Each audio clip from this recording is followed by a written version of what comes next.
तो फिल्म की शुरुआत में हमें फ्यूचर यानी आने वाला वक्त दिखाया जाता है, वो भी काफी सालों आगे, जहाँ एक कंपनी जिसका नाम मेड्यूसा है वो इंसानों के डीएनए को बदलकर सुपर सोल्जर बनाती है, जो कि बहुत ही ताकतवर होती है, जिन्हें म्यूटेंट कहा गया है। मगर वो ये सारा काम इलीगल यानी गैर कानूनी तरीके से कर रहे हैं, साथ ही सबसे छुपकर खुफिया तरीके से। तो इसीलिए एक एजेंट यहाँ इनकी कंपनी में आती है जानकारी लेने के लिए, जिस बारे में इस कंपनी को पता चल जाता है। इसीलिए वो उसे भी पकड़कर उस पर एक्सपेरिमेंट कर देती है और उसका भी डीएनए बदल दिया जाता है, जिसके बाद वो लोग उसकी याददाश्त को मिटाने लगते हैं। मगर इतने ही देर में उस एजेंट के बाकी एजेंट साथी भी आ जाते हैं, जो वहाँ गोलीबारी करके सभी वर्कर्स को मार देते हैं और अपनी एजेंट को बचा लेते हैं। यहाँ हमें इस एजेंट का नाम पता चलता है, इसका नाम चिंग है। जिसके बाद इन एजेंट्स का टीम लीडर कंपनी का सारा डेटा एक छोटी सी डिवाइस में कॉपी कर लेता है, जिसके बाद वो लोग वहाँ से जाने लगते हैं। मगर तभी अचानक कुछ टेंटिकल्स नीचे आकर उनके एक आदमी पर हमला कर देते हैं, जिसके बाद उनके सामने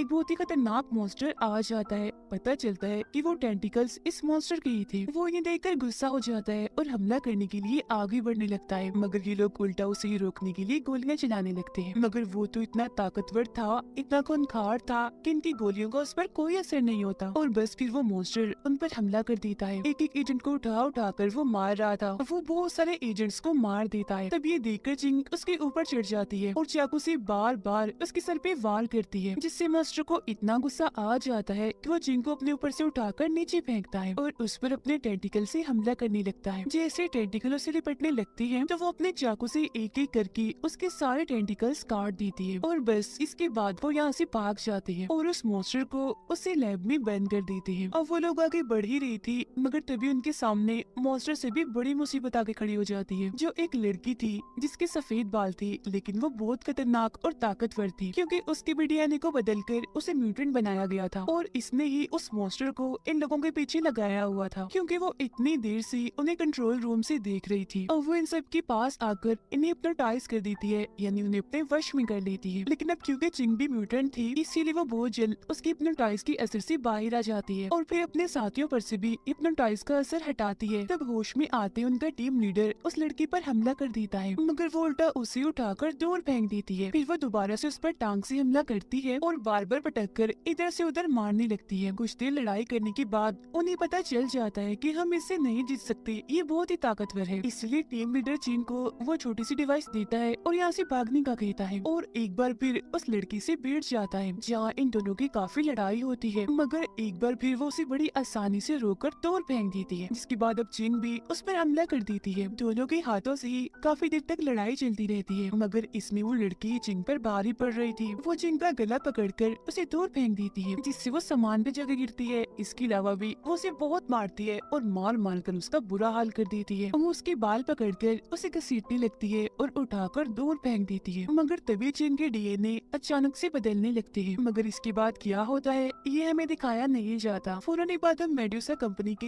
हेड मैनेजर को देखते हैं। वो कंपनी के ऑफिस में आता है, जहाँ एजेंट्स के टीम लीडर को कैद करके रखा हुआ था। वो टीम लीडर से पूछता है कि बताओ चिंग और वो छोटी सी डिवाइस कहाँ है। अब चिंग उनके पास नहीं थी, तो इसका मतलब यही है कि वो यहाँ से भाग गई थी। मगर अब जब टीम लीडर उसे चिंग और उस डिवाइस के बारे में नहीं बताता, तो इससे उसे काफी गुस्सा आ जाता है। इसीलिए वो अपने रॉड से टीम लीडर पर हमला कर देता है और उसे जान से मार डालता है। इसके बाद हम चिंग को देखते हैं, जो एक अजीब सी जगह पर एक अनजान आदमी के साथ होती है। चिंग को जैसी होश आती है तो वो लड़का उसके पास आने लगता है उसे अपने बारे में बताने के लिए, मगर चिंग को इतना गुस्सा आ जाता है कि वो मुक्का मारकर उसे दूर फेंक देती है और मौका देकर वहाँ से बाहर भाग जाती है। तो वो लड़का भी उसके पीछे पीछे जाता है। बाहर आने के बाद चिंग अपने आसपास हर चीज को ऐसे देख रही थी जैसे वो ये सब कुछ पहली बार देख रही हो, जिसका मतलब था कि उसकी याददाश्त जा चुकी है, मतलब कि कंपनी उसकी याददाश्त को मिटाने में कामयाब रही। इसीलिए सब कुछ देखकर वो काफी परेशान सी लग रही थी। मगर तभी वो लड़का उसके पास आकर उसे नॉर्मल करने की समझाने की कोशिश करता है, मगर वो तो उसका गला ही पकड़ लेती है और फिर तभी अचानक वहाँ आसपास सब कुछ रुक जाता है, जो देखकर वो समझ जाती है कि मेरे पास वक्त को रोकने की ताकत है, जिसकी मदद से वो वहाँ पर होने वाले एक एक्सीडेंट को रोक देती है और एक वर्कर की जान बचा लेती है। मगर उसकी अपनी ताकत को इस्तेमाल करने की वजह से कंपनी को उसकी लोकेशन पता चल जाती है, मतलब कि इस वक्त वो कहाँ है। इसीलिए अगले ही पल कंपनी के बहुत सारे लोग वहाँ पर आ जाते हैं, जिनसे एक के बाद एक एक करके चिंग लड़ती है और अपनी ताकत का खूब इस्तेमाल करके उन्हें मारती जा रही थी। लड़ाई के दौरान जब वो उन सबको मार रही थी तो उससे यहाँ अपनी दो और ताकतों के बारे में पता चलता है। एक तो थी टेलीपोर्टेशन और दूसरी थी सुपर स्ट्रेंथ। टेलीपोर्टेशन मतलब कि एक जगह से गायब होकर वो दूसरी जगह पर जा सकती थी, और सुपर स्ट्रेंथ मतलब कि वो इतनी पावरफुल है, इतनी ताकतवर है कि उसके आगे कोई नहीं टिक सकता। तो इसीलिए यहाँ भी वो अपनी दोनों ताकतों का खूब इस्तेमाल करती है। वो उन पर हमला करती है, गायब हो जाती है, दोबारा से हमला करती है, फिर से गायब हो जाती है। जब एक के बाद एक आदमी उस पर हमला करने के लिए आता है तो वो हाथों के जरिए उनसे लड़ती है और उन्हें खूब मारती है। मगर जब बहुत सारे लोग एक साथ हमला करने के लिए आते हैं तो पहले वो उन पर हमला करती है और गायब होकर दोबारा हमला करती है। फिर जब वो सबको मार देती है तो वो लड़का उसके पास आता है और उसे अपने साथ चलने को कहता है, मगर चिंग उसके साथ जाने से मना कर देती है। जो सुनकर वो लड़का उसे अपनी आईडी दिखाता है और बताता है कि मैं एक पुलिस ऑफिसर हूँ, इसीलिए अब तो मेरी बात नहीं टाल सकती। अब कंपनी के हेड मैनेजर को जब ये बात पता चलती है कि मेरे लोग चिंग को पकड़ने में नाकामयाब रहे और सारे के सारे ही उसे लड़ाई के दौरान मारे गए, तो उसे बहुत गुस्सा आता है। जिसकी फौरन बाद उसके पास एंजेला नाम की एक लड़की आती है जो दरअसल कंपनी की दूसरी मैनेजर थी, मतलब कि वो हेड मैनेजर के मुकाबले की थी। तो यहाँ आकर वो हेड मैनेजर के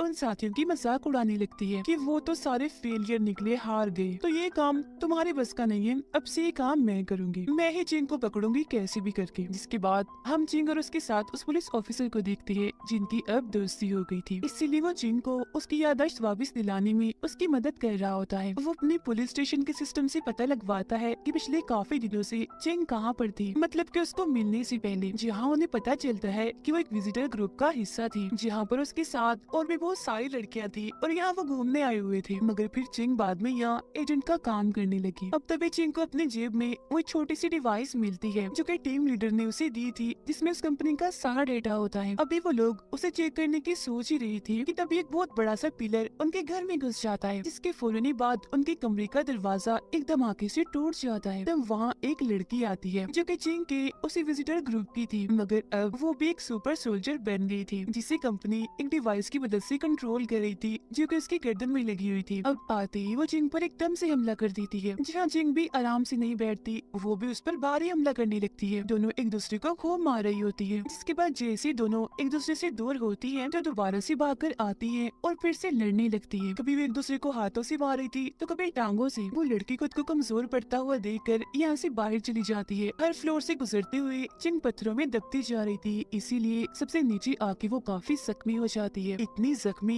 कि वो बस मरने ही वाली थी। मगर फिर शुरुआत की तरह उसका डीएनए दोबारा से बदलने लगता है, जिससे उसकी ताकतें काफी हद तक बढ़ जाती है, जिससे अब वो बिल्कुल ठीक हो जाती है। जैसे ही वो उठती है तो उसकी ताकत से वहाँ एक काफी बड़ी वेव, एक लहर सी बन जाती है। इतनी अब वो लड़की पत्थरों को कंट्रोल करके अपने हाथ पे चिपका लेती है। उसने एक तरह का हथियार बना लिया था जिससे वो चिंग पर हमला करती है, मगर चिंग सिर्फ अपने ही ताकतवर हाथ से उस पर हमला करती है। इसके बाद भी चिंग उसे खूब पीटती है। जहाँ इसी दौरान कंपनी उस लड़की को उस डिवाइस के जरिए ही मार देती है, मगर चिंग भी यहाँ बेहोश होकर गिर जाती है क्योंकि वो इस लड़ाई में काफी जख्मी हो गई थी। तब इतने ही देर में उसका वो दोस्त फौरन ही उसे हॉस्पिटल लेकर जाता है। अब हम कंपनी के हेड मैनेजर को देखते हैं जो एंजेला को कहता है कि अब तो तुमने अपने सुपर सोल्जर भेजी थी तो तुम कैसे नाकामयाब रही, और तो और तुमने हमारे एक सुपर सोल्जर को मरवा दिया। मगर क्योंकि उनकी ये सारी बातें कंपनी का मालिक सुन लेता है, इसीलिए वो उन्हें टोक कर कहता है कि अपनी इस लड़ाई को बंद करो और कहीं से भी कैसे भी करके वो डिवाइस ढूंढ कर लाओ। अब हम चिंग को देखते हैं जिसे जैसे इंजेक्शन दिया जाता है वो बिल्कुल ठीक हो जाती है और अब वो अपने साथी पुलिस ऑफिसर के साथ लैब में जाती है हमला करने के लिए। जहाँ आते ही उसे अपनी यादें याद आने लगती है, मतलब कि उसकी यादें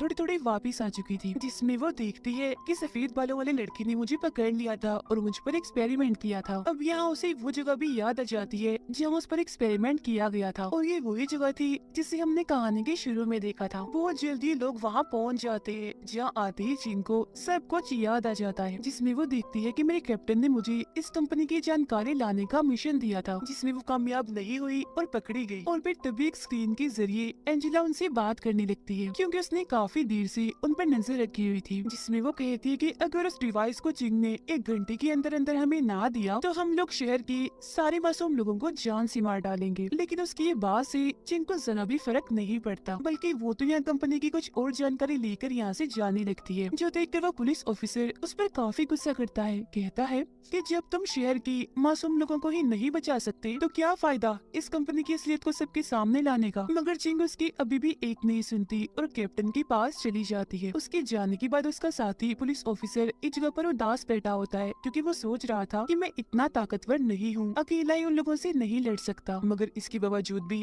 वो लड़ाई की हमले की तैयारी करता है। उधर चिंग अपने कैप्टन के पास पहुँच जाती है। उसे वो डिवाइस और कंपनी की जानकारी देते हुए कहती है कि पुलिस ऑफिसर की मेरे साथी की मदद करो, जिस पर वो साफ साफ मना कर देता है। कहता है कि नहीं, मैं ऐसा कुछ नहीं कर सकता, ये हमारा काम नहीं है। ये कहकर वो यहाँ से जाने लगता है। उसकी ऐसी खुदगर्जी वाली बातें सुनकर चिंग काफी हैरान रह जाती है और कहती है कि फिर तो मैंने बहुत बड़ी गलती की तुम्हें डिवाइस और जानकारी देकर। जिसके बाद हम देखते हैं उसी पुलिस ऑफिसर को जो कंपनी के लोगों के सामने पहुंच जाता है। हालांकि वो जानता था कि मैं इस लड़ाई में नहीं जीत पाऊंगा, मगर इसके बावजूद भी वो सब मासूमों की जान बचाने के लिए वहाँ पहुंच जाता है। एक तरफ वो अकेला था और दूसरी तरफ कंपनी के इतने सारे लोग। लेकिन अब इससे पहले उनकी लड़ाई शुरू होती वहाँ पर चिंग आ जाती है और वो अपने पुलिस ऑफिसर साथी को कहती है कि मुझे माफ करना, मैंने तुम्हारी बात नहीं मानी, मगर अब मैं तुम्हें अच्छाई की ये लड़ाई अकेले ही लड़ने नहीं दूंगी, मैं भी तुम्हारे साथ हूँ।